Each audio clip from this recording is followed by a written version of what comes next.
Hey everyone, today we're diving into a developing story from South Asia. Bangladesh has been thrust into chaos as violent protests have erupted across the nation. These demonstrations, which have resulted in at least 67 deaths, were initially sparked by students demanding the abolishment of a controversial quota system for government jobs. The government didn't take this lightly.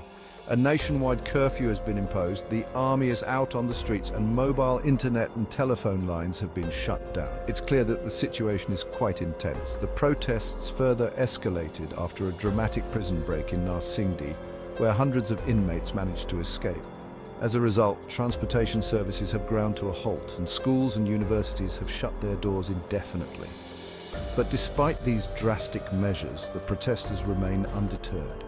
They're blocking roads, demanding an end to the quota system, which they argue is discriminatory. This quota system reserves a significant number of public jobs for the families of veterans of Bangladesh's 1971 independence war. Critics claim it unfairly favors supporters of Prime Minister Sheikh Hasina's government. These protests aren't confined to the capital, Dhaka. They've spread to 26 districts across Bangladesh.